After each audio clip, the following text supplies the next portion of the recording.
Basilar invagination का मतलब है कि ब्रेन और स्पाइनल कॉर्ड जहाँ पे जुड़ रहे होते हैं वहाँ पे अगर सेकंड सर्वाइकल वर्टिब्रा या दूसरा मनका अगर वो स्पाइनल कॉर्ड को या ब्रेन स्टेम को दबा रहा होता है तब हम उसको बेसिलर इन्वेजिनेशन कहते हैं। नॉर्मली सेकंड सर्वाइकल वर्टिब्रा या दूसरा मनका ऊपर से उसमें एक डेंस नाम की चीज़ होती है जो कि जब ब्रेन स्टेम को या स्पाइनल कॉर्ड को दबाने लग जाता है तो उससे बेसिलर इन्वेजिनेशन के सिम्टम्स आते हैं।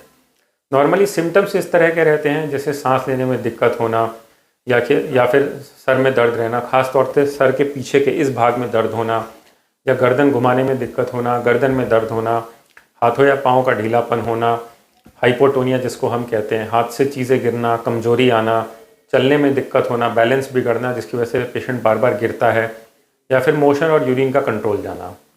अगर इस तरह के सिम्टम्स हैं तो बेसिलर इन्वेजिनेशन हो सकता है।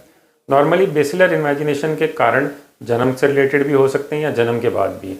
जन्म रिलेटेड अगर सिम्टम्स होते हैं तो उसमें प्लैटीबेसिया जो कि स्कल का बेस है उसका फ्लैट होना होता है, या फिर अगर फर्स्ट सर्वाइकल वर्टिब्रा ठीक से ना बना हो या डेंस नाम की चीज़ ज़रूरत से ज़्यादा लंबी हो और फोरामेन मैग्नम जहाँ से कि नसें निकलती हैं वो जगह सिकुड़ी भी हो तो भी बेसिलर इन्वेजिनेशन हो सकता है। दूसरा बेसिलर इन्वेजिनेशन उम्र के साथ साथ भी हो सकता है, जैसे कि रूमेटॉइड अर्थराइटिस के पेशेंट्स में या क्लिफिल-फील्ड सिंड्रोम के पेशेंट्स में, या फिर ऑस्टियोकार्टिलेजिनियस डिस्प्लेसियाज में हो सकता है, या फिर चोट लगने की वजह से। अगर बेसिलर इन्वेजिनेशन है तो आपका डॉक्टर एमआरआई या एक्सरे करके तुरंत पता लगा सकता है कि अगर है तो कितना है और किस स्टेज पे है। अगर स्पाइनल कॉर्ड बहुत दबरी होती है तो इसका इलाज करना ज़रूरी होता है।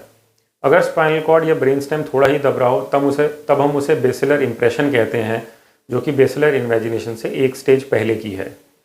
नॉर्मली अगर थोड़े ही सिम्टम्स होते हैं तो इसमें सर्जरी की ज़रूरत नहीं पड़ती और ट्रैक्शन से काम चल जाता है, लेकिन अगर सिम्टम्स ज़्यादा हैं तो इसकी सर्जरी करना ज़रूरी हो जाता है।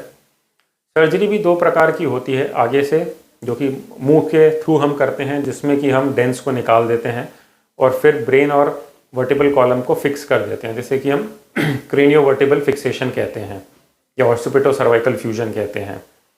दूसरी तरह की होती है जिसको हम सिर्फ पीछे से करते हैं, जिसमें हम फोरामेन मैग्नम को खोल देते हैं। फोरामेन मैग्नम वो जगह है जहाँ से कि स्पाइनल कॉर्ड शुरू होती है और वहाँ पे दबरी होती है। इस कंडीशन में वहाँ पे हम इसको खोल देते हैं और फिर पीछे से ही प्लेट और स्क्रू लगा के ऑसिपिटो सर्वाइकल फिक्सेशन कर देते हैं।